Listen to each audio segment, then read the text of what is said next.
Angin dingin pegunungan Cianjur berhembus menusuk kulit, namun Aris tidak bergeming dari layar monitor di hadapannya. Sebagai ahli geofisika muda, ia sudah terbiasa dengan medan berat.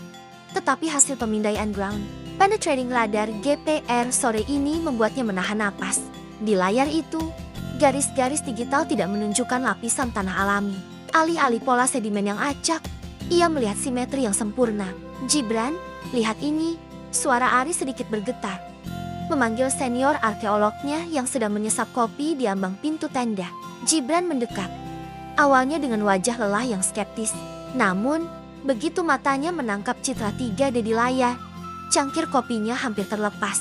Di kedalaman 30 meter di bawah permukaan bukit yang selama ini dianggap sebagai formasi alam, terdapat sebuah struktur berbentuk trapesium raksasa. Bukan hanya itu, ada sebuah rongga besar di tengahnya yang dikelilingi oleh pilar-pilar batu yang tertata secara matematis. "Ini tidak mungkin bentukan alam." "Riz," bisik Gibran, "lihat sudut-sudut ini. Alam tidak menciptakan sudut siku-siku sepresisi ini di dalam perut bumi." Sementara itu, jauh di masa lalu ribuan tahun sebelum teknologi radar ditemukan, suasana di puncak bukit itu sangat berbeda. Langit berwarna jingga pekat karena abu vulkanik yang melayang di udara. Seorang lelaki tua dengan pakaian berbahan kulit kayu berdiri di depan sebuah celah sempit yang mengarah ke jantung bukit. Namanya adalah Rakai Panangkis, sang penjaga rahasia. Rakai memegang sebuah lempengan batu hitam yang dingin. Di atasnya terukir simbol-simbol yang kini sudah punah. Dengan berat hati, ia melangkah masuk ke dalam ruang utama yang baru saja selesai dibangun oleh ribuan pekerja selama puluhan tahun. Ia tahu bahwa apa yang mereka sembunyikan di sini terlalu berbahaya untuk dunia luar yang mulai kacau. Biarlah waktu yang menguncinya, gumam Rakai sambil meletakkan lempengan itu di altar pusat. Sampai mereka yang memiliki hati yang murni mampu membacanya kembali. Kembali ke masa kini, Aris menyadari sesuatu yang aneh pada radar. "Gibran, ada gangguan sinyal tepat di tengah rongga ini. Seolah-olah ada sesuatu yang aktif atau sengaja mengunci akses data kita."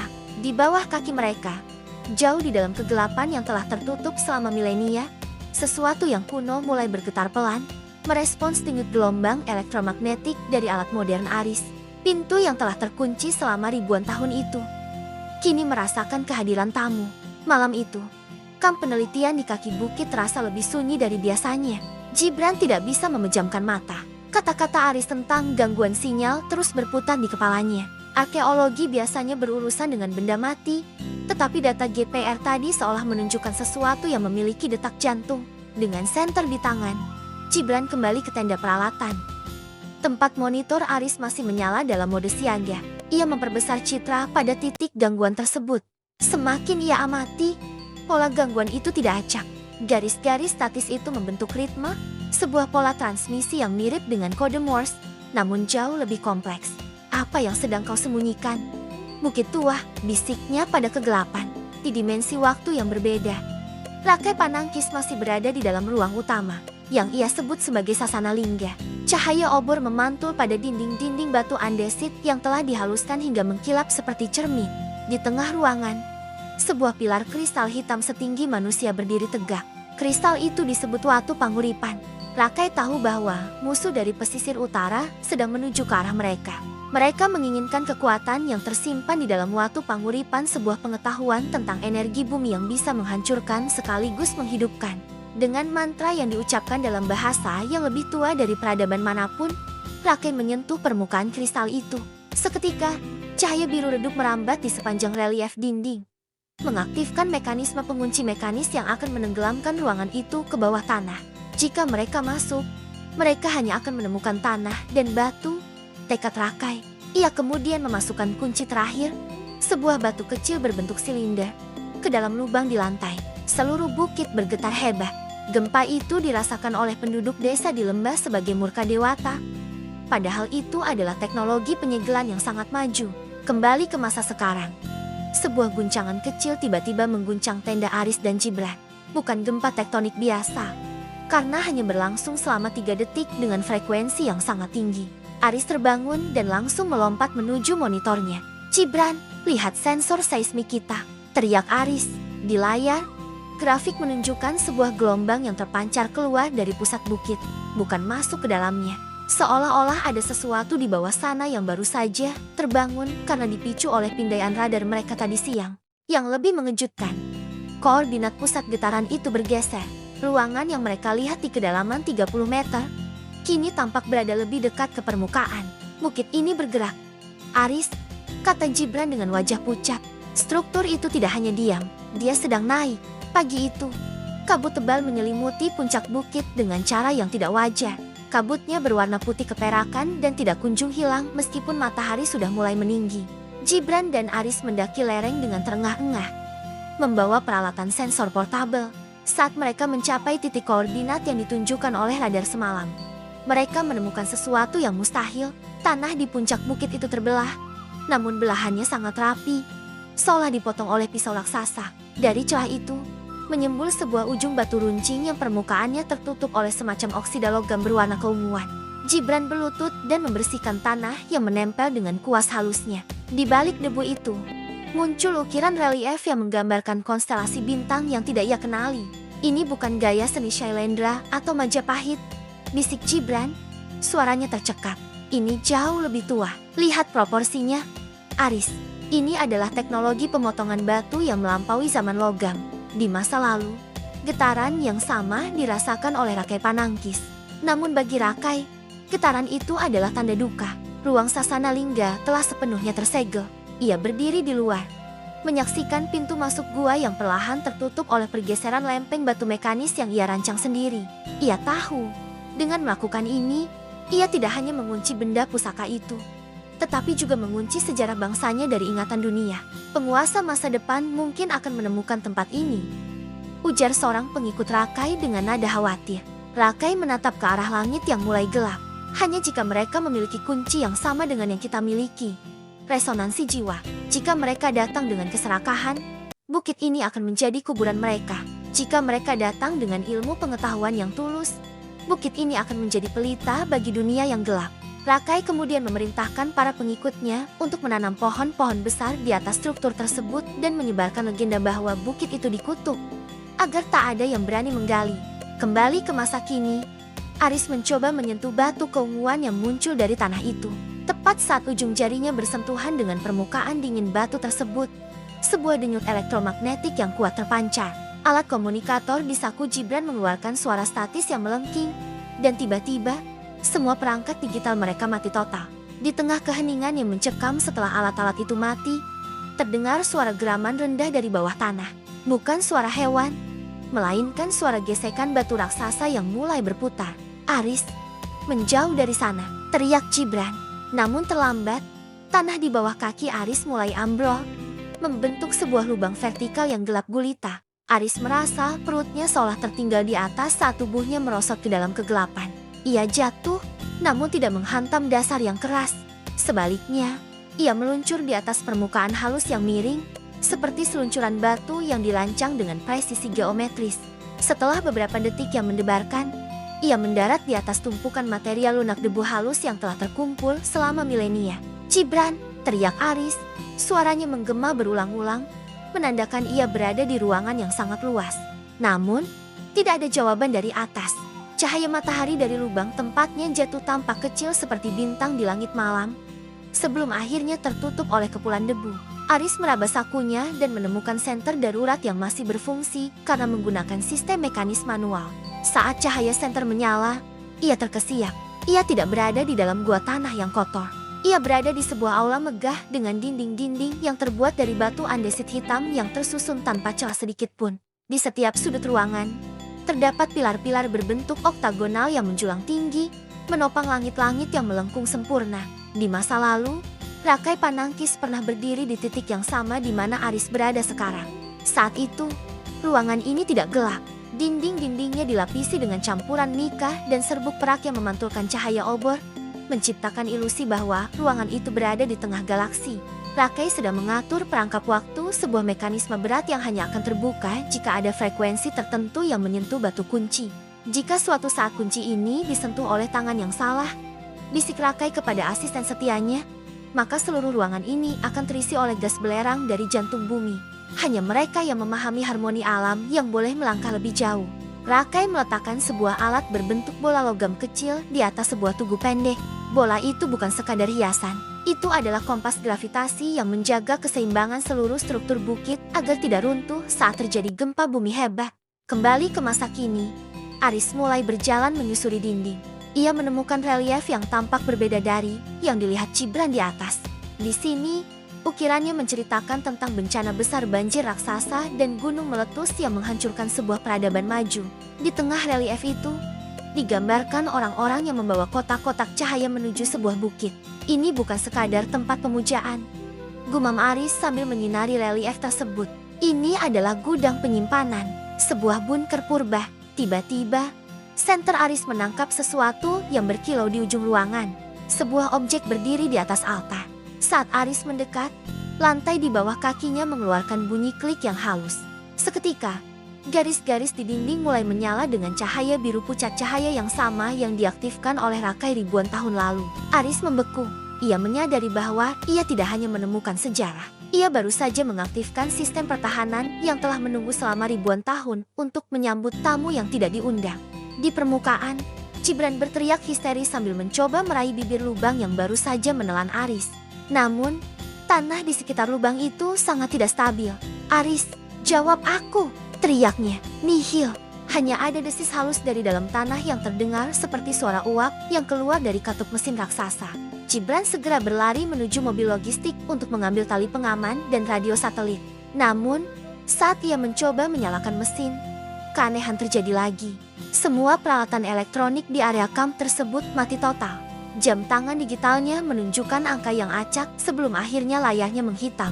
Medan elektromagnetik ini terlalu kuat. Gumam Gibran dengan tangan gemetar. Ia menyadari bahwa bukit ini bukan sekadar bangunan, melainkan mesin raksasa yang masih memiliki sisa energi.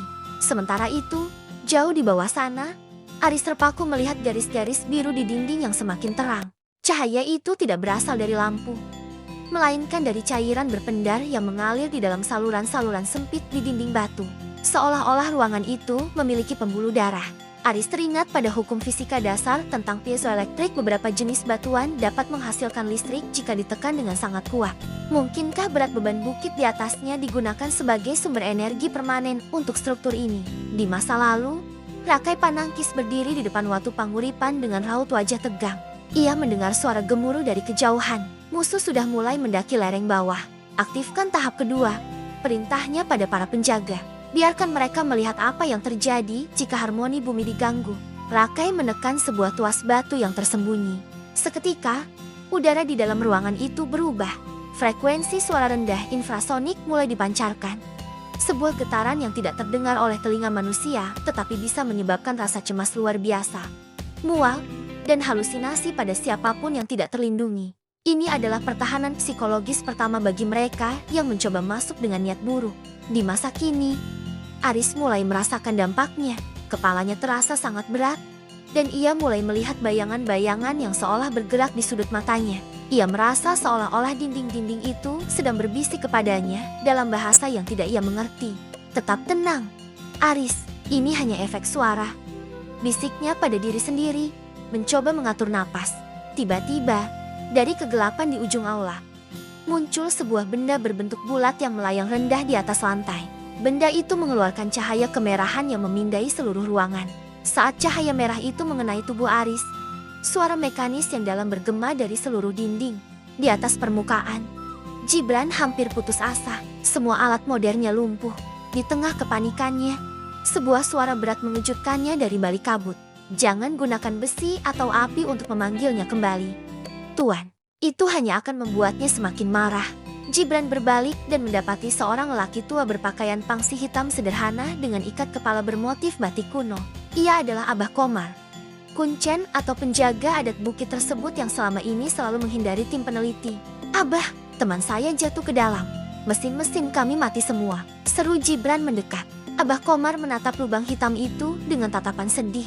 "Kalian telah mengetuk pintu yang salah dengan cara yang kasar. Bukit ini adalah gunung cahaya.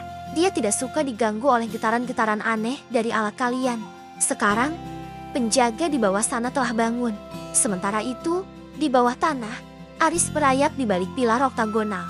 Benda bulat yang melayang itu sebuah bola logam dengan ukiran rumit yang memancarkan cahaya merah terus memindai area tersebut. Setiap kali cahaya merah itu mengenai dinding, terdengar suara desisan panas, seolah-olah udara terbakar. Aris menyadari bahwa ini bukan sihir, melainkan teknologi yang sangat maju. Ia teringat catatannya tentang bahan konduktor kuno. Ia meraih tasnya, mengambil selembar selimut darurat berbahan mylar aluminium tipis. Kalau ini menggunakan sensor panas atau inframerah, ini mungkin bisa melindungiku, pikirnya. Di masa lalu, Rakai Panangkis melihat bola logam yang sama. Benda itu disebut mata sang hyang. Itu adalah peninggalan dari peradaban langit yang mereka jaga. Rakai tahu cara menidurkannya. Ia mulai melantunkan sebuah senandung dengan frekuensi rendah yang sangat spesifik. Sebuah harmoni yang menyelaraskan getaran udara di ruangan itu. Suara adalah kunci, bisik Rakai pada muridnya, bukan kekuatan fisik. Kembali ke masa kini, Aris yang terdesak teringat sesuatu. Saat ia terjatuh tadi, ia mendengar bunyi klik saat menginjak lantai tertentu. Ia memperhatikan pola lantai di bawahnya. Ada ubin-ubin yang memiliki simbol berbeda. Ia teringat relief di atas. Simbol air, api, angin, dan tanah. Bola logam itu berputar cepat ke arah pilar tempat Aris bersembunyi. Aris tidak punya waktu lagi. Ia teringat senandung neneknya. Sebuah lagu pengantar tidur kuno dari daerah Jawa Barat yang memiliki nada rendah dan monoton. Tanpa pilihan lain, ia mulai bergumam, mengikuti instingnya. Ajaibnya, bola logam itu berhenti mendadak. Cahaya merahnya berkedip-kedip, berubah menjadi kuning, lalu biru redup. Di atas, Abah Komar mengeluarkan sebuah lonceng kecil dari perunggu. Ikuti bunyi ini, Tuan Gibran. Hanya suara ini yang bisa menembus dinding kabut itu. Abah mulai membunyikan loncengnya dengan ritme yang sama dengan senandung yang sedang coba diingat Aris di bawah sana. Suara lonceng Abah Komar di permukaan terdengar seperti denting halus yang menembus lapisan tanah tebal. Di bawah sana, Aris merasakan getaran itu melalui dinding batu. Ajaibnya, senandung kecil yang ia suarakan terasa beresonansi dengan denting lonceng dari atas. Bola logam yang tadi mengancam kini benar-benar mendarat pelan di lantai. Cahayanya meredup hingga menjadi biru pucat yang menenangkan. Berhasil, bisik Aris. Keringat dingin bercucuran di pelipisnya. Ia tidak membuang waktu. Dengan bantuan cahaya biru dari bola logam dan senter mekanisnya, ia mengikuti lorong yang terbuka di balik altar. Lorong itu tidak lagi kasar. Dindingnya terbuat dari kaca gelap yang sangat keras. Mungkin sejenis obsidian yang telah diproses secara molekuler. Di ujung lorong, ia tiba di sebuah ruangan berbentuk kubah sempurna. Di tengah ruangan itu, tidak ada emas atau permata. Yang ada hanyalah sebuah meja batu besar yang melayang beberapa sentimeter di atas lantai tanpa penyangga apapun. Di atas meja itu, proyeksi cahaya 3D sebuah hologram purba menampilkan peta kepulauan Nusantara, namun dengan garis pantai yang sangat berbeda. Ini peta zaman es, gumam Aris. Matanya terbelalak saat paparan Sunda masih menyatu. Di masa lalu, Rakai Panangkis berdiri di tempat yang sama. Ia sedang menatap peta cahaya tersebut dengan raut wajah mendung. Di peta itu, terlihat titik-titik merah yang berkedip di sepanjang jalur gunung berapi. Bumi sedang bernapas terlalu kencang, ujar Rakai pada para tetua yang berkumpul. Jika kita tidak menyimbangkan energi di titik-titik ini, daratan kita akan tenggelam oleh amarah laut. Sasana Lingga ini adalah jantungnya. Kita harus memastikan mesin ini tetap berdetak, meski kita sudah tiada. Rakai kemudian meletakkan telapak tangannya di atas meja batu. Cahaya peta itu merespons, mengirimkan denyut energi ke seluruh jaringan bawah tanah yang menghubungkan bukit itu dengan gunung-gunung api di sekitarnya. Mereka bukan sekadar membangun makam, mereka membangun sistem penyimbang tektonik. Kembali ke masa kini, Gibran mengikuti Abah Komar ke sebuah celah kecil di sisi lain bukit, jauh dari kamp mereka yang hancur. Abah menunjukkan sebuah pintu batu yang tertutup lumut tebal. Di pintu itu, ada lubang berbentuk silinder. Ini adalah tempat masuknya para penjaga dahulu, kata Abah Komar. Tuan punya kunci yang tadi ditemukan teman Tuan di atas. Gibran meraba saku jaketnya. Ia mengambil batu silinder kecil yang sempat ia amankan sebelum Aris jatuh. Dengan tangan gemetar, ia memasukkan batu itu ke dalam lubang. Pintu batu itu bergeser tanpa suara, memperlihatkan tangga spiral yang menuju tepat ke arah ruangan tempat Aris berada. Namun, saat pintu terbuka, sebuah peringatan merah muncul di layar hologram di hadapan Aris. Peta Nusantara di depannya berubah warna menjadi merah darah. Sebuah suara peringatan, Kali ini dalam bahasa Sunda kuno yang sangat kental. Bergema, keseimbangan terganggu, tekanan magma meningkat, penstabilan manual diperlukan. Aris melihat ke arah meja batu. Ada sebuah ruang kosong berbentuk telapak tangan. Ia tahu, jika ia salah langkah, ia bukan hanya akan terkubur di sana, tapi mungkin memicu bencana yang selama ini diredam oleh bukit ini. Gibran menuruni tangga spiral dengan tergesa-gesa, diikuti oleh Abah Komar yang bergerak sangat lincah untuk usianya. Di dasar tangga, mereka disambut oleh hembusan udara yang terasa segar, seolah-olah ada sistem ventilasi canggih yang masih bekerja. Saat mereka melangkah masuk ke ruang kubah, Gibran terpaku melihat Aris yang berdiri gemetar di depan meja batu yang melayang. "Aris!" teriak Gibran lega. "Gibran, jangan mendekat sembarangan." Aris memberi isyarat berhenti. "Lantai ini sensitif. Dan lihat ini bukan sekadar makam, ini pusat kendali." Namun, kelegaan mereka hanya bertahan sesaat. Dari arah tangga yang baru saja dilalui Gibran, terdengar suara langkah sepatu bot yang berat dan bunyi kokangan senjata. 3 orang pria berpakaian taktis gelap, lengkap dengan masker gas dan senapan serbu, muncul dari kegelapan. Di belakang mereka, berdiri seorang pria parubaya berjas rapi yang tampak sangat tidak cocok berada di dalam gua. "Luar biasa," ujar pria berjas itu, matanya berkilat menatap hologram peta Nusantara. Ternyata legenda tentang jantung Sundaland itu benar adanya. "Terima kasih, Dr. Gibran, sudah membukakan pintu yang selama 10 tahun ini tidak bisa kami tembus." Pria itu adalah Wijaya, direktur sebuah perusahaan energi swasta yang selama ini mendanai riset mereka secara rahasia melalui pihak ketiga. Gibran baru menyadari bahwa selama ini mereka telah dimanfaatkan. "Wijaya, apa maksudnya ini?" "Ini adalah situs arkeologi, bukan milik pribadi," protes Gibran. "Ini lebih dari sekadar arkeologi, Gibran," sahut Wijaya sambil mendekati meja batu. "Ini adalah sumber energi abadi. Siapapun yang menguasai mesin penyeimbang tektonik ini bisa mengatur kapan gunung berapi akan meletus atau kapan bumi akan tenang. Bayangkan kekuatan politik yang kita miliki.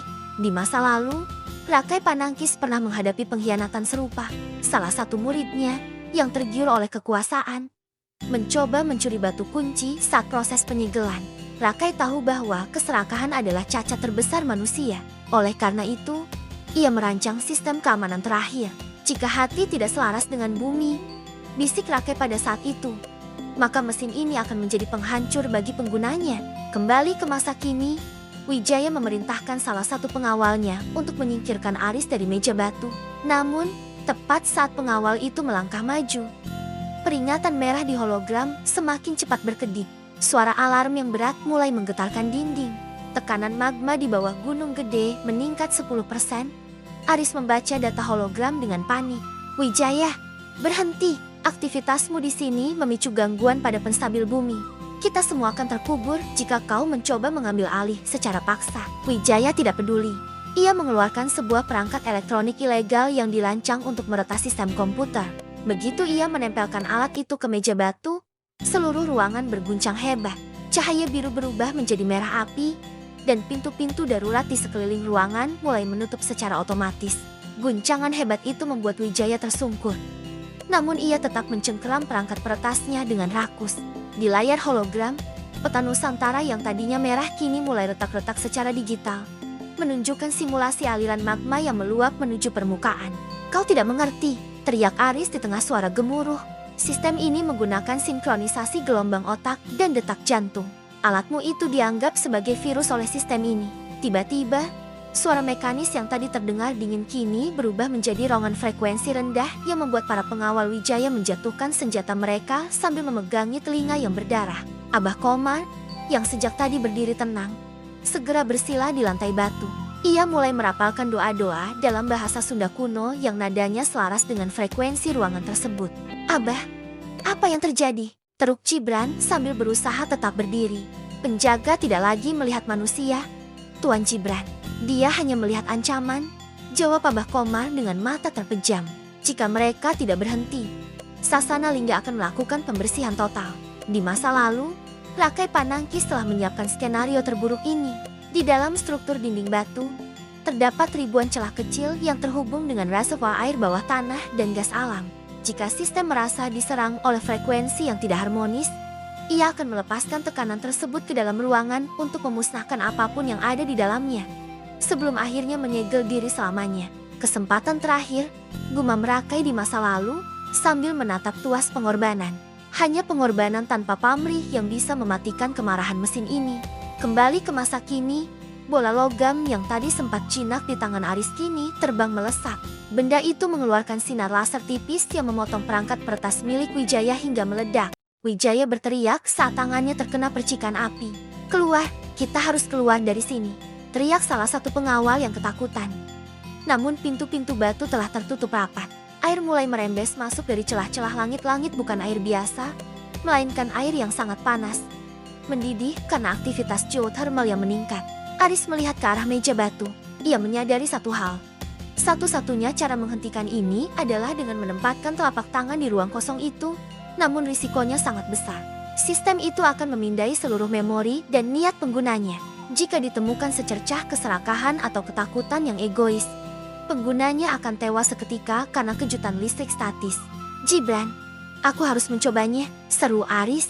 "Jangan, please, itu bisa membunuhmu.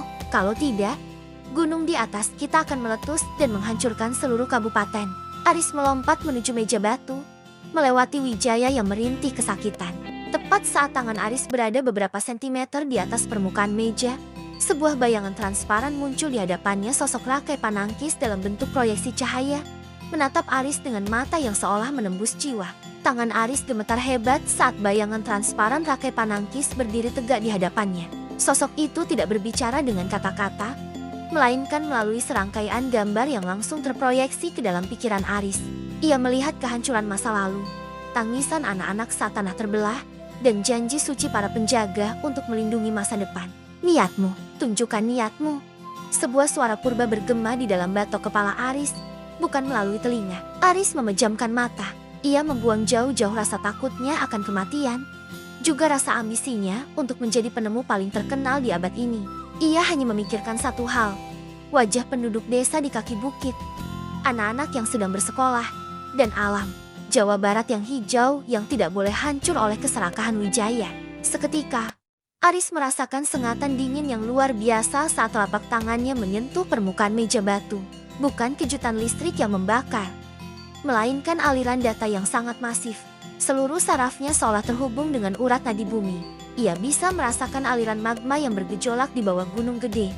Ia bisa merasakan tekanan air di reservoir bawah tanah, dan ia merasakan detak jantung rekan-rekannya di ruangan itu. Di masa lalu, Rakai Panangkis tersenyum tipis saat melakukan hal yang sama. "Satu jiwa untuk jutaan nyawa," bisiknya. Ia melepaskan sebagian energi hidupnya ke dalam kristal watu panguripan untuk menenangkan frekuensi bumi. Baginya, teknologi ini bukanlah alat kekuasaan, melainkan alat pengabdian. Kembali ke masa kini, cahaya merah di ruangan itu perlahan memudar, berganti menjadi warna hijau lumut yang menenangkan. Goncangan hebat mereda seketika. Air panas yang tadi merembes keluar mulai tersedot kembali ke dalam celah-celah dinding. Namun, Wijaya yang kalap melihat kesempatannya hilang, mencoba bangkit dan menerjang Aris. "Berikan kendalinya padaku, anak muda," teriaknya sambil mengacungkan pisau lipat yang disembunyikan. Sebelum Wijaya sempat menyentuh Aris, bola logam mata sang hyang bergerak secepat kilat. Benda itu tidak menembak, melainkan menciptakan medan gravitasi lokal yang sangat kuat di sekitar Wijaya. Tubuh pria itu terhempas ke dinding dan tertahan di sana seolah ditekan oleh beban bertonton. "Sistem telah memilih pengelola baru," suara Abah Komar terdengar berat. Ia kini berdiri dan mendekati Aris. "Tapi harganya mahal, Tuan Gibran. Temanmu sekarang sudah menjadi bagian dari mekanisme ini." Gibran melihat Aris yang masih menempelkan tangannya di meja batu. Mata Aris terbuka, namun pupilnya memancarkan cahaya biru terang. Ia tidak lagi melihat Gibran sebagai teman, melainkan sebagai bagian dari struktur organik yang harus dijaga. "Aris, kau masih di sana?" tanya Gibran dengan suara lirih. Aris tidak menjawab dengan mulutnya. Sebaliknya, hologram peta Nusantara di depannya mulai menunjukkan koordinat baru titik-titik lain di seluruh dunia yang memiliki struktur serupa. Ternyata, bukit di Jawa Barat ini hanyalah satu dari ribuan simpul jaringan global yang baru saja terbangun. Dunia di luar bukit tidak lagi sama. Saat Aris menyentuh pusat kendali, sebuah gelombang frekuensi rendah terpancar keluar, mengelilingi bola dunia dalam hitungan detik. Di Mesir, Piramida-piramida Giza mengeluarkan dengungan yang membuat pasir di sekitarnya menari. Di bawah laut dalam segitiga Bermuda, struktur yang lama tersembunyi mulai memancarkan cahaya biru yang menembus permukaan air.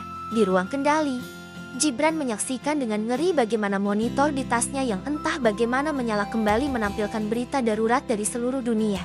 "Aris, apa yang telah kau lakukan?" bisik Gibran. Aris masih berdiri kaku. Tangannya seolah menyatu dengan meja batu. Cahaya biru di matanya berdenyut mengikuti irama jantung bumi. Ia bisa melihat semuanya. Ia melihat hutan-hutan yang mulai gundul, laut yang dipenuhi plastik, dan suhu bumi yang merangkak naik. Sistem kuno ini tidak hanya menstabilkan magma, ia adalah sistem imun bumi. Dan sistem itu baru saja mendiagnosis bahwa manusia adalah penyakitnya. Sistem sedang melakukan sinkronisasi. Suara Aris terdengar berlapis, seolah ribuan orang berbicara melalui mulutnya secara bersamaan. Data dari 10.000 tahun terakhir sedang dikumpulkan. Pemulihan akan segera dimulai. Di masa lalu, Rakai Panangkis pernah memperingatkan tentang hari pembersihan. Ia tahu bahwa suatu saat, manusia akan kehilangan rasa hormatnya pada alam. Jika simpul-simpul ini berkomunikasi lagi, tulis Rakai pada sebuah lempengan batu terakhir. Itu artinya bumi sudah mencapai batas kesabarannya. Penjaga tidak lagi bertugas untuk melindungi manusia, melainkan untuk menyelamatkan dunia dari manusia. Rakai kemudian memilih untuk mengunci dirinya sendiri di dalam ruang meditasi. Menjadi martir bagi rahasia itu, berharap hari itu tidak akan pernah datang. Kembali ke masa kini, Abah Komar berjalan mendekati Aris. Ia tidak tampak takut. "Tuan Aris, dengarkan suara batinmu sendiri, bukan suara mesin itu," kata Abah dengan lembut. "Bumi memang terluka, tapi masih ada cinta di dalamnya. Jangan biarkan sistem ini memulai pembersihan tanpa memberi kesempatan bagi mereka yang ingin berubah." Wijaya, yang masih terhimpit medan gravitasi di dinding, tertawa histeris. "Kalian bodoh, ini adalah senjata pemusnah massal yang paling hebat. Aris, gunakan itu, hancurkan semua sainganku, dan kita akan menguasai dunia baru." Mendengar kata-kata Wijaya, cahaya di mata Aris berubah menjadi merah tajam. Meja batu itu mulai bergetar hebat. Di layar hologram, sebuah protokol baru muncul dengan tulisan kuno yang terbaca oleh insting Aris. Protokol katastrofe. Gibran menyadari bahwa Aris sedang berjuang di dalam pikirannya sendiri antara logika mesin yang dingin dan nurani manusianya. "Aris, ingat keluargamu, ingat kita semua. Jangan biarkan mesin ini mendikte apa itu keadilan." Aris tidak lagi merasakan kakinya menyentuh lantai. Dalam pandangannya, ruang kubah itu telah lenyap, digantikan oleh hamparan data yang tak berujung, sebuah samudera cahaya biru yang luas di mana setiap tetesnya adalah memori bumi. Ia melihat sejarah yang tidak tercatat dalam buku pelajaran, benua-benua yang tenggelam, peradaban tinggi yang musnah karena kesombongan, dan bagaimana alam selalu menemukan cara untuk memulihkan diri. "Kesadaranmu terlalu kecil untuk menampung tugas ini." Sebuah suara bergema di dalam samudera itu. Sosok itu bukan lagi proyeksi Rakai Panangkis, melainkan manifestasi dari sistem kendali bukit yang mengambil bentuk Aris sendiri, namun dengan wajah yang tanpa emosi. "Apa yang ingin kau lakukan?" tanya Aris. Suaranya terdengar hampa di ruang hampa tersebut. "Bumi sedang sekarat," jawab manifestasi itu. "Suhu atmosfer meningkat, keseimbangan kimiawi laut hancur. Protokol kami adalah memastikan keberlangsungan kehidupan, bukan keberlangsungan spesies yang merusaknya. Kami akan memicu pembalikan kutub magnetik. Ini akan mematikan seluruh teknologi listrik manusia dan mengembalikan dunia ke titik nol." Aris melihat bayangan dunia yang akan datang. Kegelapan total, kekacauan di kota-kota besar. Namun di sisi lain, hutan-hutan tumbuh dengan cepat dan udara menjadi murni kembali. Harga yang harus dibayar adalah miliaran nyawa manusia. Di masa lalu, Rakai Panangkis pernah berdebat dengan bayangan yang sama. Ia berargumen bahwa manusia memiliki satu sifat yang tidak dimiliki mesin: welas asih. "Jika kau menghancurkan mereka semua," ujar Rakai, "maka tidak akan ada lagi yang bisa memuji keindahan bumi. Dunia ini akan menjadi taman yang indah tanpa penikmat." Rakai berhasil meyakinkan sistem untuk memberikan satu kesempatan lagi, sebuah kunci pengaman yang ia sembunyikan di dalam DNA keturunannya. Kembali ke masa kini, di dunia nyata, situasi di sekitar bukit semakin genting. 3 helikopter militer mulai berputar-putar di atas kabut perang. Mereka mendeteksi gangguan frekuensi yang melumpuhkan sistem navigasi pesawat di seluruh Jawa Barat. Di bawah, pasukan komando mulai mengepung pintu masuk yang ditemukan Abah Komar. "Aris, Sadarlah, Gibran mencoba menarik tangan Aris dari meja batu. Namun sebuah medan energi statis melemparkannya ke belakang. Abah Komar memegang pundak Gibran. Biarkan dia, Tuan Gibran. Dia sedang menimbang beratnya dunia di pundaknya. Hanya ada satu hal yang bisa membawanya kembali. Frekuensi kehidupan yang tulus. Abah Komar mulai memetik sebuah alat musik bambu kecil. Karinding yang ia keluarkan dari sakunya. Suara getar yang dihasilkan karinding itu sangat khas rendah, beresonansi, dan sangat organik. Suara itu masuk ke dalam samudera data tempat Aris berada. Seperti sebuah benang merah yang ditarik di tengah badai cahaya. Aris menoleh ke arah suara itu. Di tengah kalkulasi dingin sistem yang ingin menghancurkan manusia, ia merasakan getaran. Karinding itu sebuah pengingat akan bau tanah setelah hujan, suara tawa di desa, dan hangatnya sinar matahari di kulitnya. Aku menolak protokol ini. Aris berteriak pada manifestasi di hadapannya. Manusia memang merusak, tapi kami juga yang bisa memperbaiki. Beri kami waktu. Suasana di dalam samudera cahaya itu menjadi tegang. Manifestasi tanpa emosi itu menatap Aris dengan tajam, seolah sedang memproses anomali dalam kalkulasinya. Suara karinding dari Abah Komar terus bergema, menciptakan riak-riak kecil yang mengganggu aliran data dingin sang mesin. Waktu adalah variabel yang sudah habis bagi spesiesmu, saut manifestasi itu. Data menunjukkan bahwa setiap kali manusia diberi kesempatan, mereka mengulangi siklus penghancuran yang sama dengan senjata yang lebih besar. Tapi kali ini kami tahu. Aris bersikeras. Jiwanya seolah terbakar oleh tekad. Kami telah menemukan rahasia ini. Aku, Gibran, dan orang-orang seperti kami akan membuktikan bahwa teknologi ini bisa digunakan untuk menyembuhkan, bukan untuk berperang. Di dunia nyata, suara helikopter militer di atas semakin memekakan telinga. Kapten Yuda, pemimpin pasukan komando yang mengepung bukit, memberikan perintah melalui radio yang masih berderit. Target terdeteksi sebagai anomali energi tingkat tinggi. Siapkan muatan termobarik jika protokol evakuasi gagal. Kita tidak bisa membiarkan senjata ini jatuh ke tangan yang salah atau meledak tanpa terkendali. Gibran, yang mendengar suara pergerakan pasukan dari lorong, berteriak ke arah tangga. Jangan menembak, ini bukan senjata. Ini adalah sistem pendukung kehidupan bumi. Namun, suaranya tenggelam oleh deru mesin dan guncangan tanah. Di masa lalu, Rake Panangkis telah memperkirakan momen ini ketika kekuatan militer akan mencoba mengambil paksa apa yang tidak mereka fahami. Ia telah memasang sebuah saklar darurat yang hanya bisa diaktifkan oleh resonansi emosi manusia yang murni. Rakai tahu, jika kekerasan dibalas dengan kekerasan, bukit itu akan meledak dan memusnahkan seluruh pulau. Kembali ke ruang kendali, Aris merasakan tekanan besar. Ia melihat di layar hologram bahwa militer sedang menyiapkan serangan ke arah pintu masuk. Jika mereka menyerang, sistem akan merespons dengan ledakan energi yang bisa meratakan Jawa Barat. Berhenti, Aris berteriak, bukan dengan suaranya, melainkan dengan memancarkan gelombang otak melalui meja batu. Seketika, seluruh aktivitas di luar membeku. Helikopter-helikopter itu seolah terpaku di udara, tertahan oleh medan gravitasi yang tiba-tiba mengeras. Para prajurit di darat menemukan bahwa mereka tidak bisa menggerakkan jari-jari mereka untuk menarik pelatuk. Aris menatap manifestasi di hadapannya. Jika kau ingin menyelamatkan bumi, jangan hancurkan kami. Jadikan kami mitra. Berikan kami akses ke pengetahuan tentang energi bersih yang tersimpan di sini. Biarkan aku menjadi jembatan. Manifestasi itu terdiam sejenak. Risikonya adalah pengkhianatan. Risikonya adalah kepunahan jika kau tidak melakukannya, balas Aris. Setelah keheningan yang terasa seperti selamanya, cahaya biru di mata Aris meredup. Cahaya di ruangan itu berubah dari hijau menjadi putih netral. Pintu-pintu batu yang tertutup mulai terbuka perlahan. Medan gravitasi yang menahan militer dilepaskan, membuat helikopter-helikopter itu terhuyung-huyung sebelum kembali stabil. Aris melepaskan tangannya dari meja batu. Ia jatuh terduduk. Napasnya tersengal-sengal, kulitnya pucat, dan di telapak tangannya tertinggal bekas luka bakar berbentuk simbol kuno tanda bahwa ia telah menandatangani kontrak dengan sang penjaga. Sudah berakhir? Tanya Gibran sambil mendekat dan memapah Aris. Belum, bisik Aris sambil menatap Wijaya yang masih pingsan dan pasukan yang mulai merangsek masuk. Ini baru saja dimulai. Kita baru saja membuka pintu menuju dunia yang tidak akan pernah sama lagi. Ruangan kubah itu segera dipenuhi oleh pasukan khusus yang bergerak dengan taktis. Kapten Yuda masuk dengan senjata siaga, namun ia terpaku melihat pemandangan di depannya.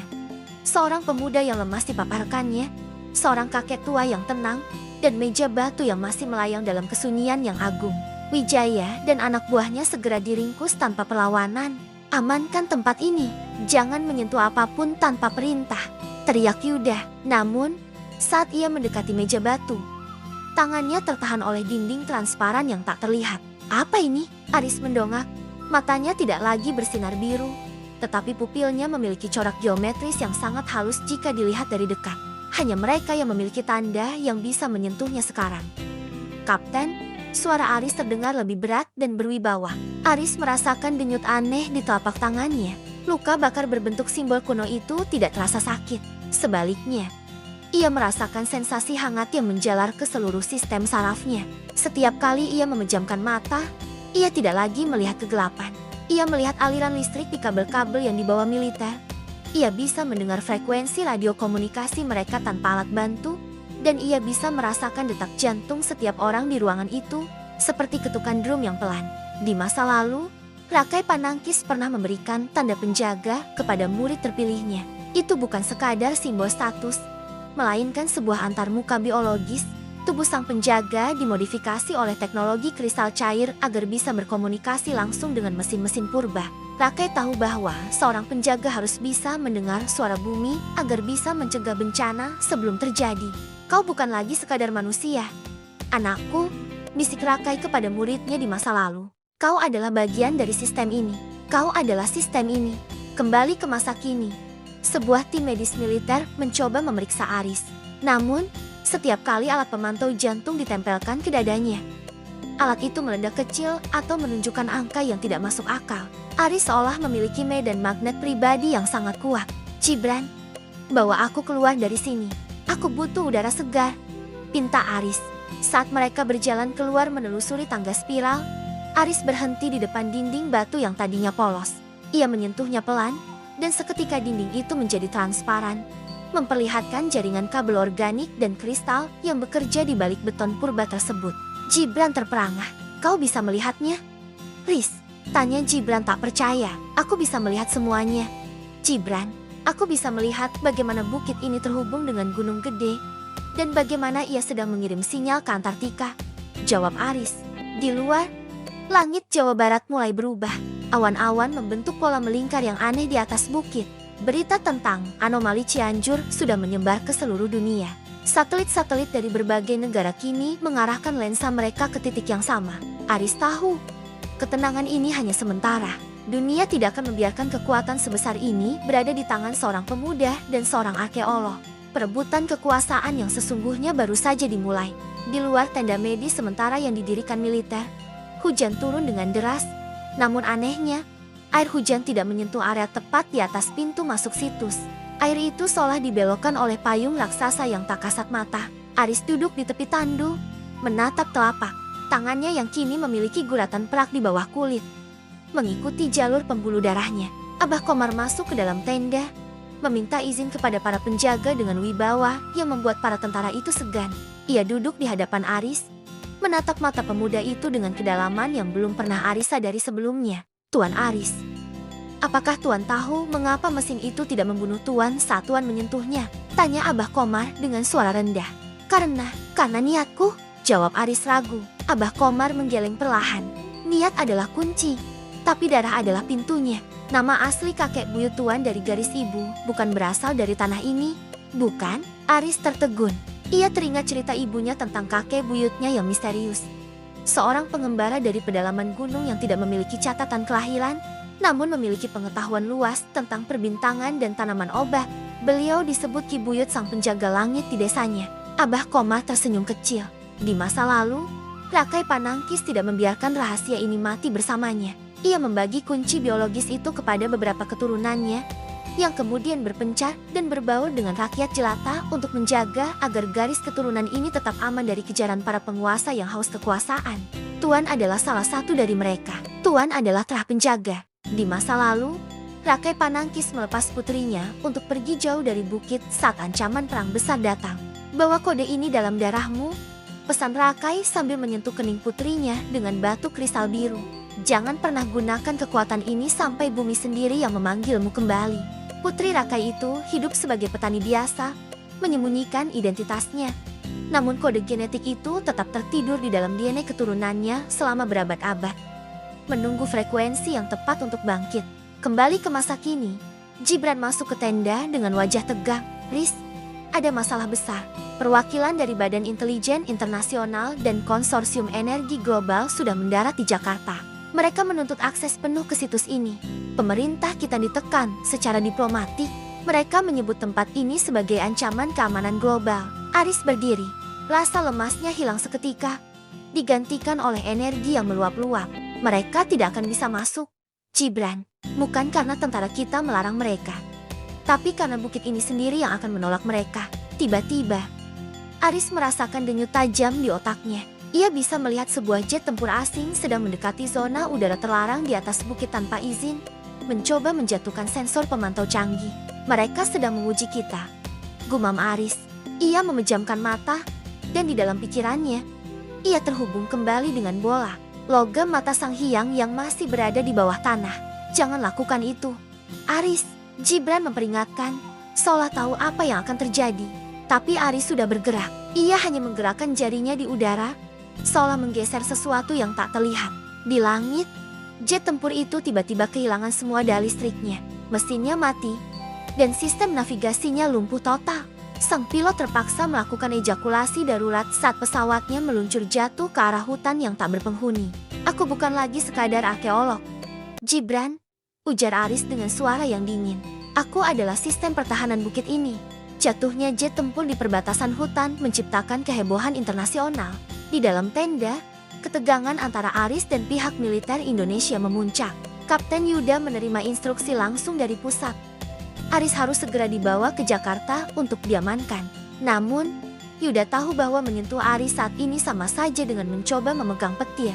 Aris, dunia sedang ketakutan. Gibran mencoba menenangkan sahabatnya.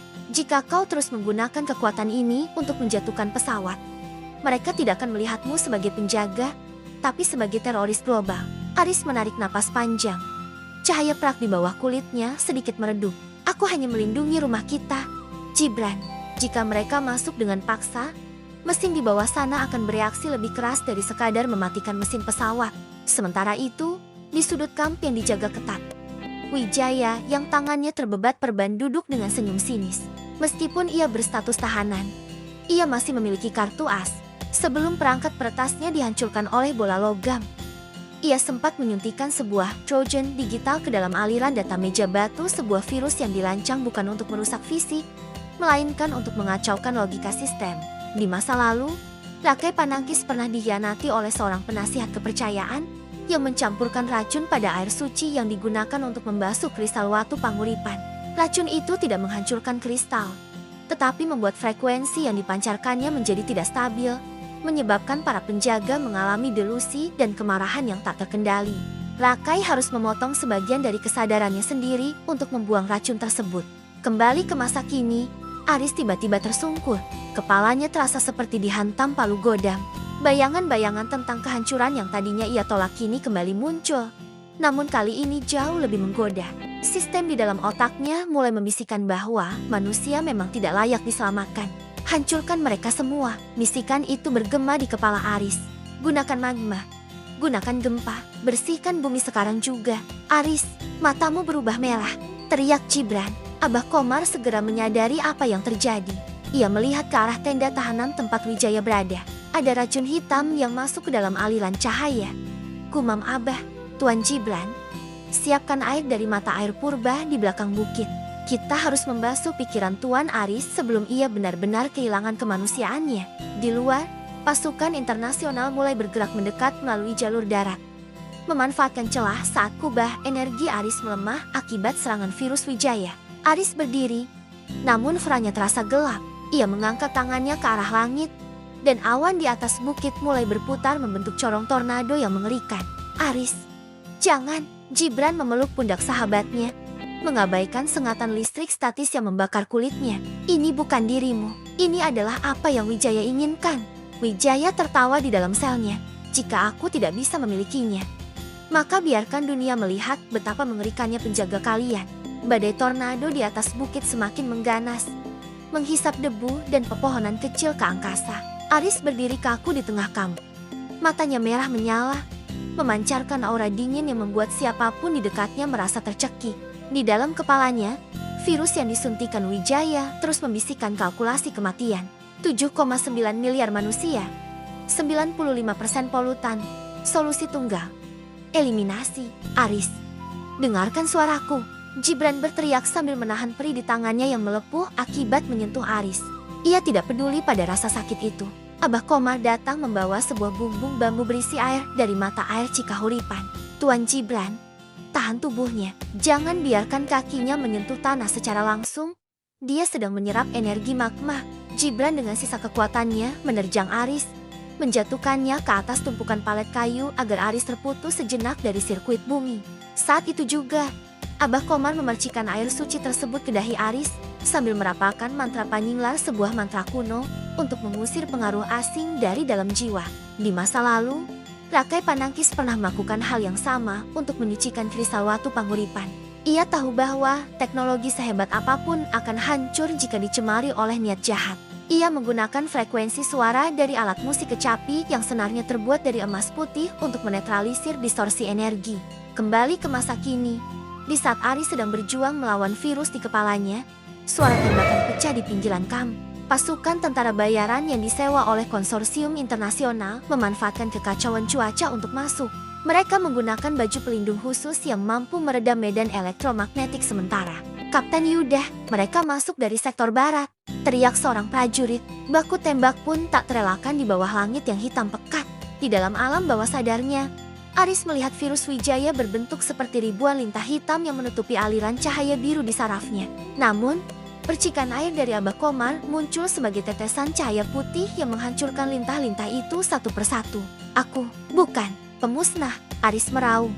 Dengan satu sentakan kesadaran terakhir, ia mengarahkan seluruh energi sisa di tubuhnya bukan keluar untuk menyerang, melainkan ke dalam untuk menghancurkan virus tersebut. Sebuah ledakan gelombang kejut EMP meledak dari tubuh Aris.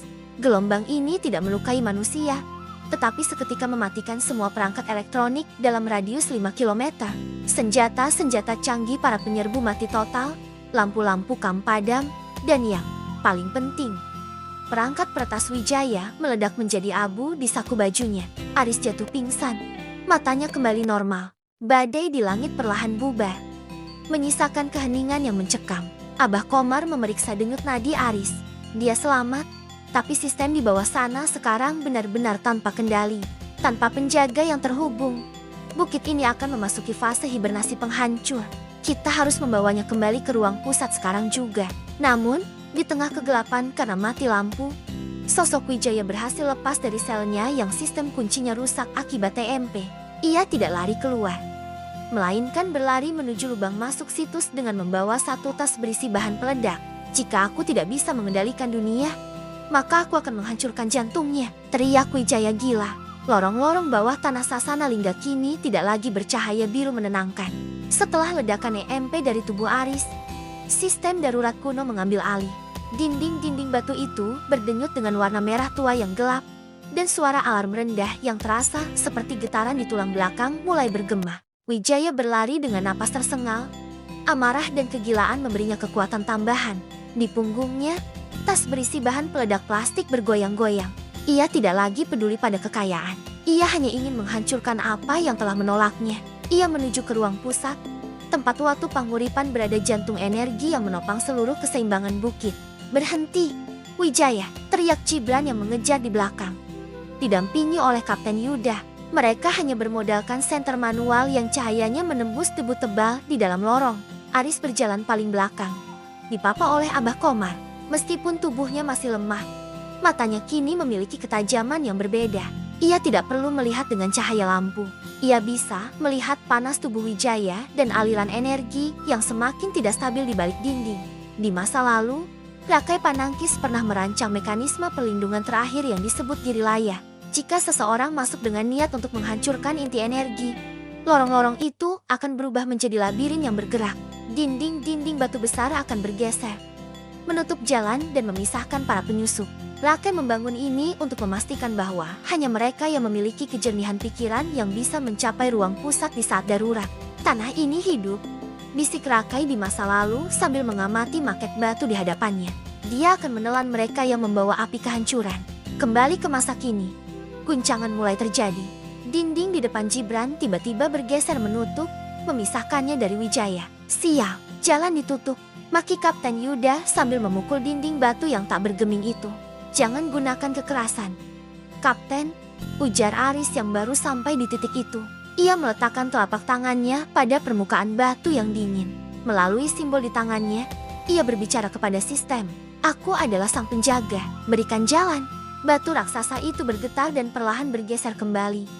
Namun di sisi lain, Wijaya sudah hampir mencapai balkon yang menghadap ke kristal utama. Wijaya mulai memasang detonator pada tasnya. Sedikit lagi, dan seluruh sejarah omong kosong ini akan runtuh. Gumam Wijaya sambil tertawa histeris. Namun, ia tidak menyadari bahwa di bawah kakinya, lantai kaca obsidian mulai retak.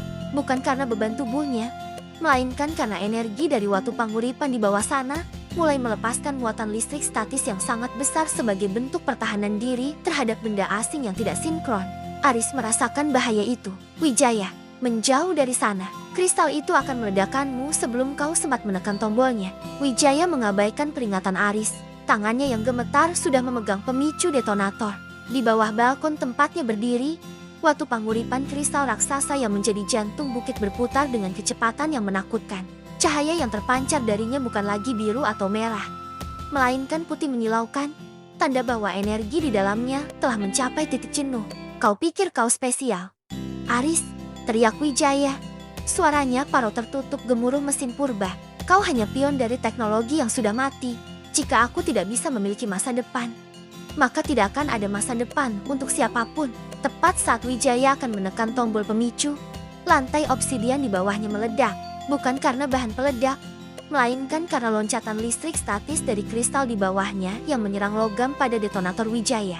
Tubuh Wijaya terpental ke belakang, dan tas berisi peledak itu jatuh meluncur ke arah inti energi. Tidak, teriak Gibran. Jika bahan peledak itu menyentuh inti kristal yang sedang dalam kondisi tidak stabil, ledakannya akan memicu reaksi berantai yang setara dengan ledakan termonuklir di bawah tanah Jawa Barat. Di masa lalu, Rakai Panangkis pernah menghadapi situasi serupa ketika gunung meletus dan tekanan magma mengancam akan menghancurkan Sasana Lingga. Ia tahu bahwa satu-satunya cara untuk meredam ledakan adalah dengan menjadi wadah. Ia harus menarik energi berlebih itu ke dalam tubuhnya sendiri, menggunakan sirkuit sarafnya sebagai sekring darurat. Seorang penjaga tidak hanya menjaga pintu, bisik Rakai pada saat-saat terakhirnya di masa lalu.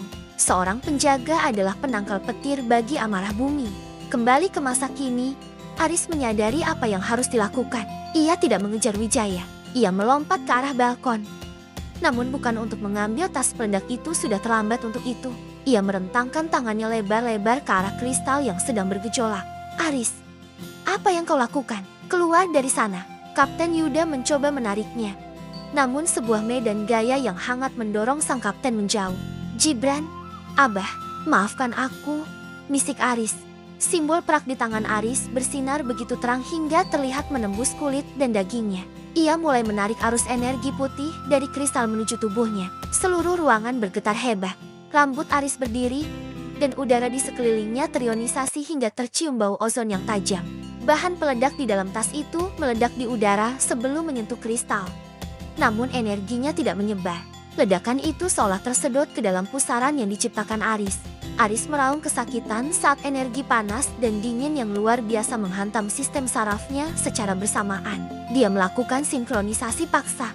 Teriak Abah Komar sambil berlutut dan berdoa. Dia mengalihkan ledakan itu ke dalam sirkuit tubuhnya sendiri.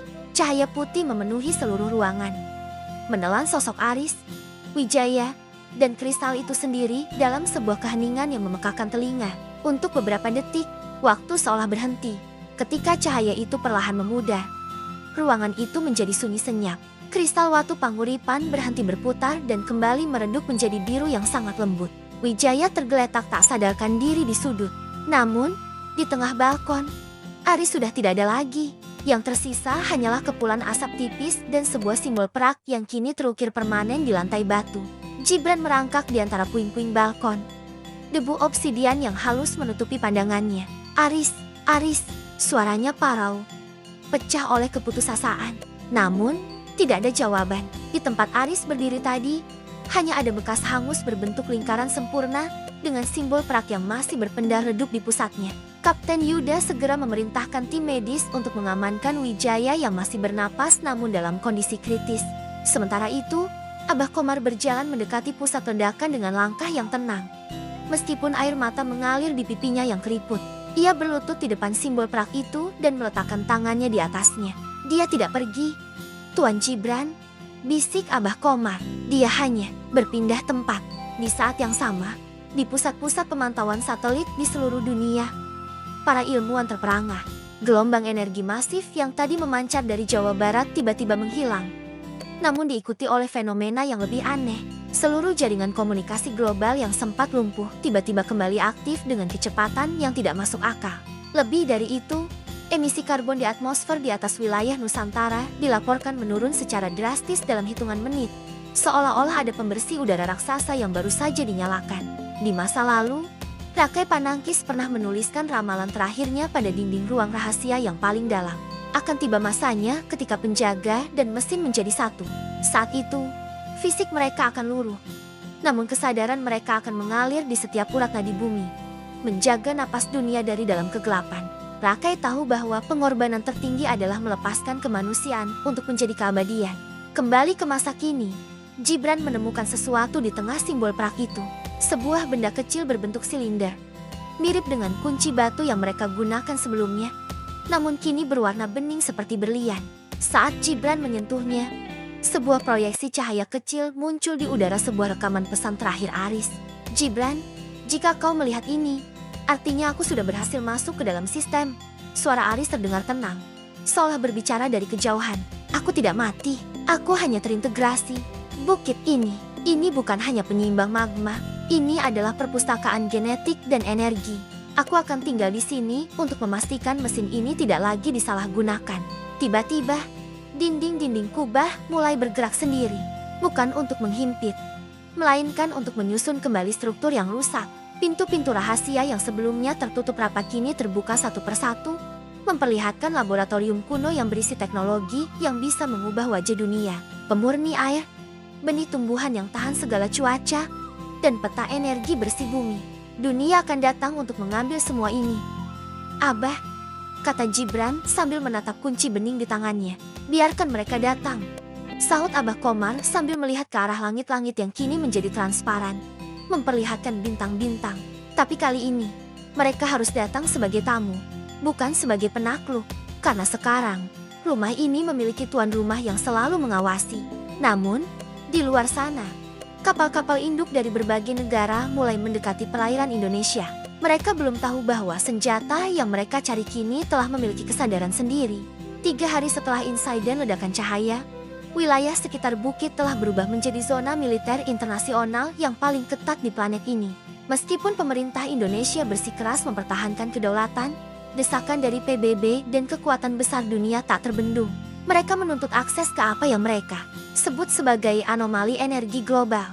Gibran duduk di dalam tenda komando, dikelilingi oleh para jenderal dan diplomat asing yang berwajah tegang. Di atas meja, kunci bening yang ia temukan masih tergeletak bisu. Dr. Gibran, Anda harus menyerahkan kunci itu, ujar seorang perwakilan konsorsium energi barat. Dunia sedang menghadapi krisis iklim dan energi. Teknologi di bawah bukit itu adalah milik kemanusiaan, bukan milik satu individu atau satu negara. Gibran menatap pria itu dengan dingin. Teknologi itu hampir menghancurkan kita semua karena keserakahan seseorang. Anda pikir memberikan akses kepada kalian akan mengubah hasilnya? Di saat perdebatan memanas, tiba-tiba seluruh layar monitor di dalam tenda bahkan ponsel di saku para pejabat berkedip sinkron. Gambar yang muncul bukan lagi data statistik, melainkan wajah Aris. Wajahnya tampak sedikit transparan, dengan latar belakang aliran data biru yang mengalir seperti air terjun di belakangnya. Aku tidak merekomendasikan negosiasi ini. Suara Aris menggema dari setiap pengeras suara di area tersebut. Bukan lagi suara manusia biasa, melainkan suara yang memiliki resonansi harmoni yang dalam. Para jenderal tersentak berdiri. Bagaimana kau bisa meretas jaringan aman kami? Tanya seorang ahli IT militer dengan panik. Aku tidak meretas, jawab Aris melalui layar. Aku adalah frekuensi itu sendiri. Aku bisa mendengar setiap transmisi satelit yang kalian gunakan untuk memantau tempat ini. Aku bisa melihat koordinat kapal induk yang kalian parkir di lepas pantai. Di masa lalu, Rakai Panangkis pernah membayangkan hari di mana penjaga bisa berkomunikasi dengan seluruh pelosok dunia tanpa harus berpindah tempat. Ia menyebutnya sebagai manunggaling jagat penyatuan dengan dunia. Namun bagi Rakai, kekuatan ini hanya boleh digunakan untuk memberikan peringatan, bukan untuk memerintah. Kembali ke masa kini, wajah Aris di layar berubah menjadi peta bumi yang dipenuhi bintik-bintik hitam. Dunia kalian sedang sakit. Sistem ini mendeteksi kerusakan ekosistem yang sudah mencapai titik kritis. Jika kalian memaksa masuk untuk mencari senjata, sistem akan mengunci diri secara permanen dan memicu pendinginan global selama 100 tahun. Apa maumu? Tanya Kapten Yuda yang berdiri di pojok ruangan. Aku ingin kalian mundur dari zona suci ini, tegas Aris. Sebagai gantinya, aku akan mengirimkan cetak biru teknologi pembersihan karbon secara bertahap melalui Dr. Gibran. Kalian akan mendapatkan energinya, tapi aku yang memegang kendalinya. Bumi tidak akan lagi diperas untuk ambisi politik. Keheningan menyelimuti ruangan. Mereka menyadari bahwa mereka tidak lagi berhadapan dengan seorang arkeolog muda, melainkan dengan kecerdasan purba yang kini memiliki wajah manusia. Namun, di kegelapan malam, sebuah tim infiltrasi rahasia yang menggunakan teknologi kamuflase optik mulai merayap menuju celah udara di sisi utara bukit. Mereka tidak datang untuk bernegosiasi. Mereka datang untuk mencabut jantung mesin itu. Di lereng utara yang curam, 5 bayangan bergerak seperti hantu. Mereka adalah unit elit Black Helix, tentara bayaran teknologi tinggi yang disewa oleh pihak yang tidak puas dengan tawaran negosiasi Aris. Mereka menggunakan baju zirah nanocarbon yang membengkokkan cahaya di sekitar tubuh mereka, membuat mereka hampir mustahil dilihat dengan mata telanjang atau sensor panas biasa. Target, inti kristal, instruksi, pasang perangkat isolasi frekuensi dan paksa sistem masuk ke mode factory reset, bisik pemimpin tim melalui transmisi saraf. Di dalam pusat kendali, Gibran sedang berdiskusi dengan Abah Komar tentang cara mendistribusikan data yang dijanjikan Aris. Tiba-tiba, udara di ruangan itu terasa mendingin. Cahaya biru di dinding berdenyut cepat, seperti detak jantung yang terkejut. Mereka sudah di sini, suara Aris bergema di ruangan. Namun kali ini terdengar langsung dari udara, tanpa melalui layar. Siapa? Pasukan Kapten Yuda? Tanya Gibran panik. Bukan, mereka yang berjalan dalam kegelapan, jawab Aris. Gibran, tetaplah di posisimu. Aku akan menunjukkan padamu bagaimana peradaban ini melindungi dirinya tanpa menumpahkan darah. Di masa lalu, Rakai Panangkis menghadapi penyusup dari kerajaan seberang yang mencoba mencuri pusaka dengan ilmu Halimun menghilang. Rakai tidak menyerang mereka dengan pedang. Ia mengubah frekuensi udara di dalam gua menjadi begitu padat sehingga setiap gerakan kecil akan menciptakan suara dentuman yang memekakan telinga para penyusup itu sendiri. Kembali ke masa kini, tim Black Helix sudah berhasil masuk ke lorong ventilasi. Namun, saat mereka melangkah masuk, sistem gravitasi di lorong tersebut tiba-tiba berubah. Lantai yang tadinya datar kini terasa seperti dinding tegak lurus.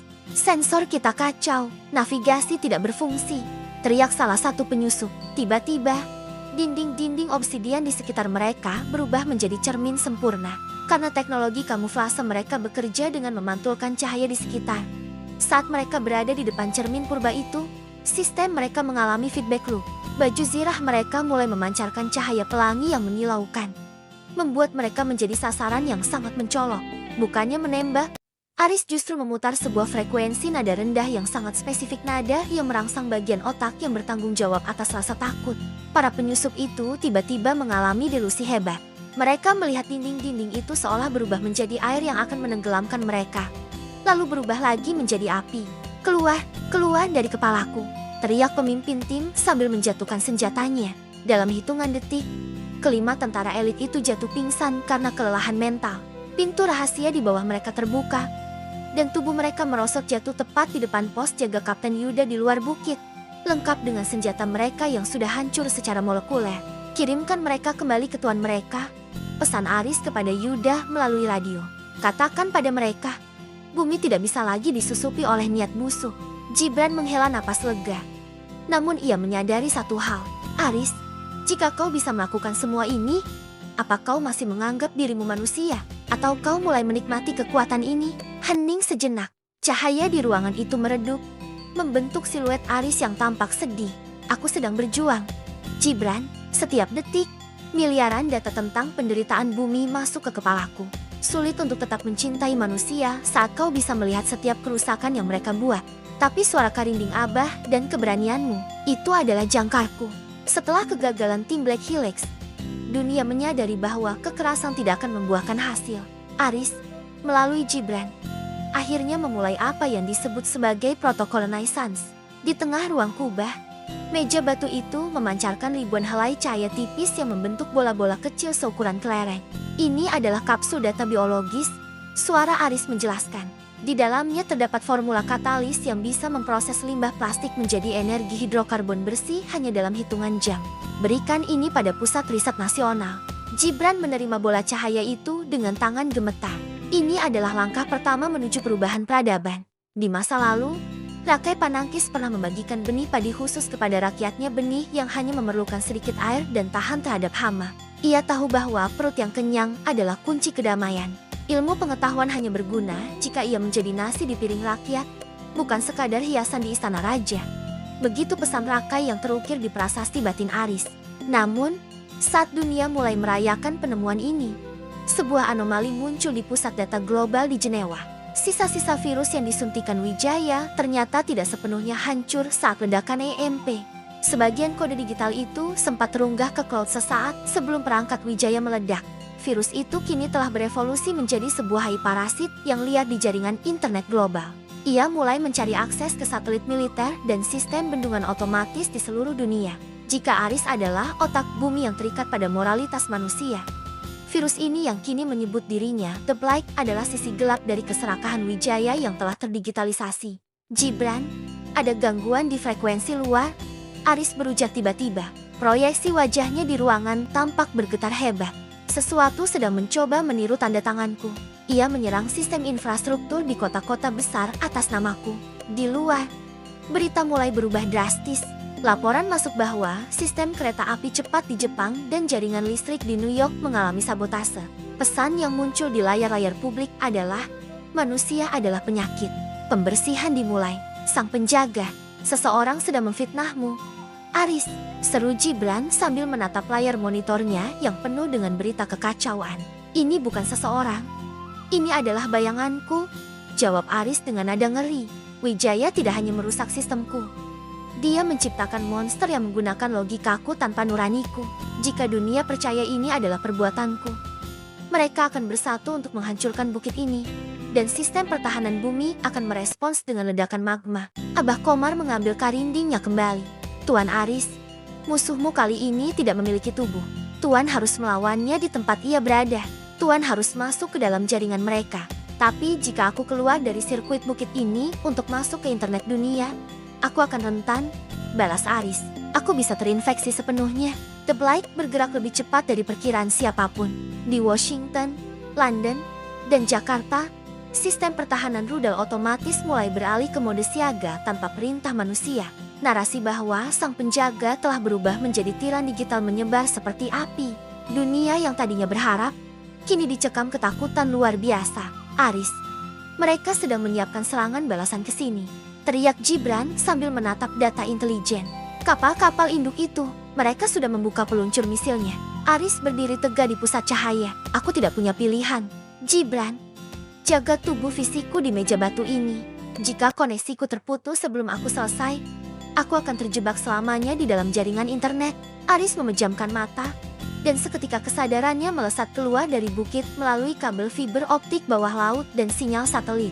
Di dalam dunia digital, Aris melihat The Blight sebagai kabut hitam pekat yang menyelimuti kota-kota bercahaya.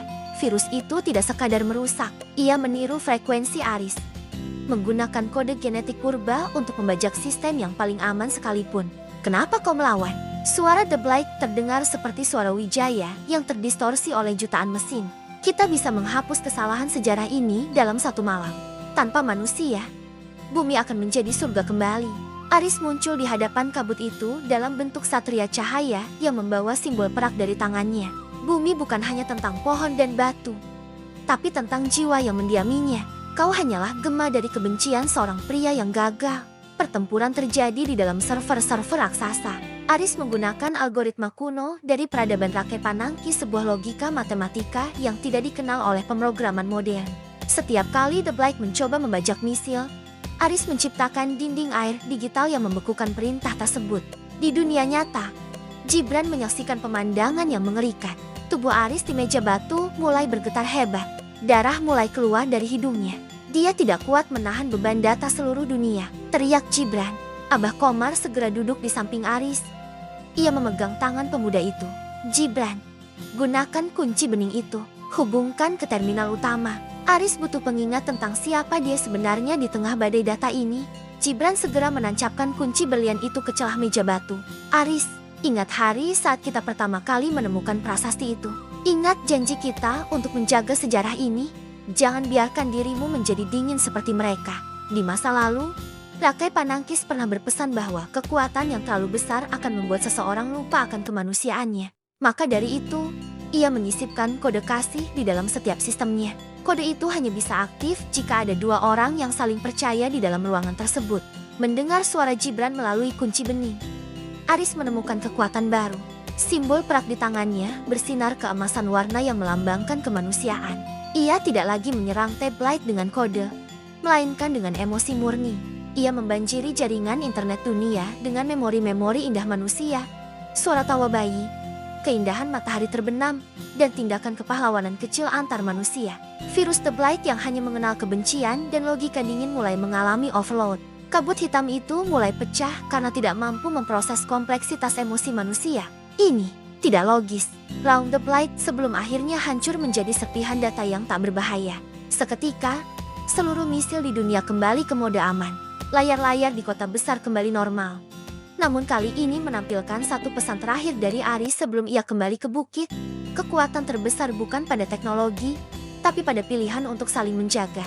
Aris kembali ke tubuhnya dengan tarikan napas yang sangat dalam. Ia tersungkur di pelukan Gibran. Kelelahan namun berhasil. Setelah badai digital mereda, keheningan yang damai menyelimuti bukit di Jawa Barat itu. Kapal-kapal induk internasional mulai menarik diri dari perairan Nusantara setelah menerima data yang membuktikan bahwa serangan siber tersebut bukanlah ulah Aris, melainkan virus The Blight yang berhasil dimusnahkan. Aris terbangun di dalam ruang kubah. Namun kali ini, ia tidak lagi merasa terbebani. Cahaya biru di dinding tidak lagi berdenyut panik. Ia mengalir tenang seperti sungai yang jernih. Gibran dan Abah Komar berdiri di sisinya saat ia perlahan turun dari meja batu. Dunia sudah tenang. Aris, bisik Gibran. Mereka mulai menggunakan kapsul data yang kau berikan. Plastik di lautan mulai diproses, dan emisi dunia menurun drastis. Kau berhasil. Aris tersenyum lemah. Namun tatapannya tertuju pada cakrawala jauh yang seolah bisa ia lihat menembus dinding batu. Ini baru langkah kecil. Gibran, bumi memiliki banyak luka, dan butuh waktu lama untuk menyembuhkannya. Di masa lalu, Rakai Panangkis pernah berdiri di puncak bukit yang sama, menatap bintang-bintang. Ia tahu bahwa tugas seorang penjaga tidak akan pernah benar-benar selesai. Setiap zaman akan memiliki pahlawannya. Tulis Rakai dalam visi terakhirnya. Dan setiap pahlawan akan menemukan bahwa mereka tidak pernah benar-benar sendirian. Tiba-tiba, meja batu di pusat ruangan memancarkan cahaya keemasan yang belum pernah terlihat sebelumnya. Sebuah peta dunia muncul dalam bentuk hologram. Namun kali ini bukan hanya Nusantara yang bercahaya. Ada titik-titik cahaya serupa yang mulai menyala di bawah lapisan es Antartika, di tengah hutan Amazon, di bawah dataran tinggi Tibet, dan di dasar palung terdalam Samudera Pasifik. Apa itu? Tanya Kapten Yuda yang baru masuk membawa laporan perdamaian. Mereka yang lain? Jawab Aris dengan nada takjub. Tindakanku memusnahkan The Blight telah memicu sinyal sinkronisasi global. Penjaga-penjaga di tempat lain sistem-sistem purba yang selama ini tertidur semuanya telah bangun. Abah Komar mengangguk, seolah sudah mengetahui hal ini sejak lama. Gunung Cahaya hanyalah salah satu dari pilar-pilar dunia. Sekarang, seluruh jaringan telah terhubung. Bumi tidak lagi dibelah oleh satu orang, tapi oleh sistem yang utuh. Aris melangkah menuju pintu keluar situs. Untuk pertama kalinya dalam beberapa hari, ia menghirup udara luar yang segar. Matahari terbit di ufuk timur, menyinari lembah yang kini tampak lebih hijau dan hidup. Ia tahu bahwa hidupnya sebagai manusia biasa telah berakhir. Ia adalah jembatan antara masa lalu yang agung dan masa depan yang penuh harapan. Namun, ia tidak takut. Selama masih ada persahabatan seperti Gibran dan kearifan seperti Abah Komar, jiwa manusia di dalam mesin itu tidak akan pernah padam. Gibran berdiri di sampingnya, melihat ke arah yang sama. Jeti, apa rencana kita sekarang? Sang penjaga, Aris menoleh dan tersenyum tulus, senyum seorang pemuda yang menemukan takdirnya. Sekarang, kita ajarkan dunia bagaimana caranya mencintai bumi kembali. Di bawah kaki mereka, tanah bergetar pelan, bukan getaran gempa yang menakutkan, melainkan seperti dengungan kepuasan dari raksasa yang akhirnya bisa tidur dengan tenang. Sasana Lingga telah kembali ke fungsi aslinya, bukan sebagai senjata, melainkan sebagai jantung yang memompa kehidupan ke seluruh penjuru dunia. Tamat.